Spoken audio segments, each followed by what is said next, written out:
হ্যাঁ আমি সম্প্রীতি ভট্টাচার্য। সম্প্রীতি ভট্টাচার্য কলেজে বিএ ডিপার্টমেন্টের বর্ষের ছাত্রী। আজকে আমার আলোচনা হলো বৈজ্ঞানিক পদ্ধতি।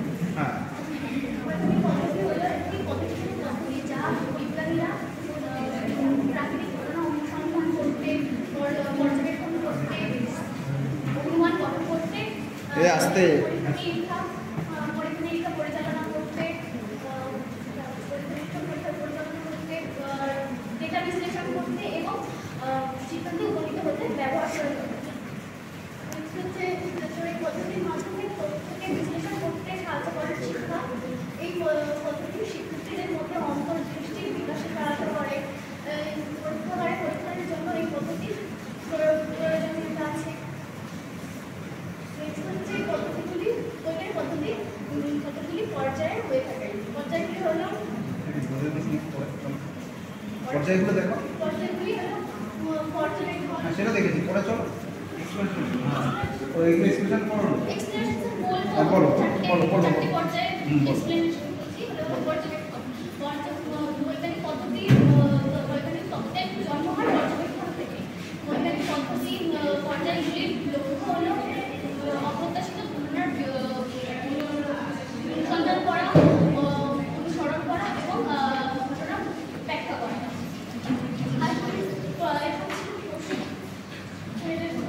তুমি হাইপোথিসিসটা শুধু বলো। হ্যাঁ হাইপোথিসিসটা জিনিসটা কি? হাইপোথিসিস হলো বৈজ্ঞানিক পদ্ধতির পর্যায়গুলির বৈজ্ঞানিক পদ্ধতির একটি কেন্দ্রীয় উপাদান। এটি একটি প্রশ্ন জিজ্ঞাসা করতে এবং একটি তথ্য প্রস্তাব করে। পরীক্ষা হাইপোথিস নাল হাইপোথিস কাকে বলে?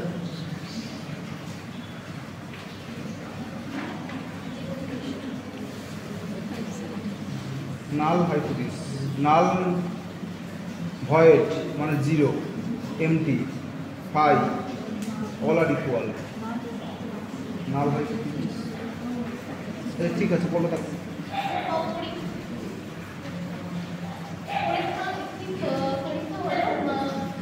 একটি ট্রায়াল যেখানে হাইপোথিসিসের বৈধতা নির্ধারণের জন্য শর্তগুলিকে নিয়ন্ত্রিত করা হয়। এরপর যে ফলাফলগুলি লক্ষ্য করা উচিত। পরীক্ষা যদি অনেকগুলো যদি পরীক্ষা করা হয় সেগুলো যাচাই করে তুলনা করে যে ফলাফল পাওয়া যায় সেই ফলাফল একটি দিকে পর্যবেক্ষণের একটি দিকে নিয়ে যায়।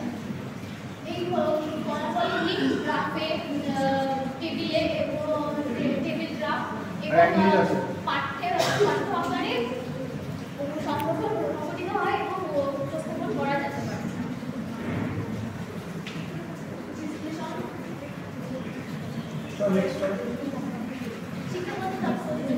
রেফারেন্স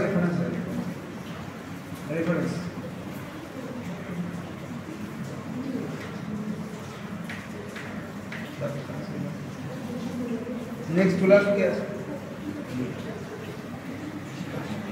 কোশ্চেন দেওয়া তো পড়ে।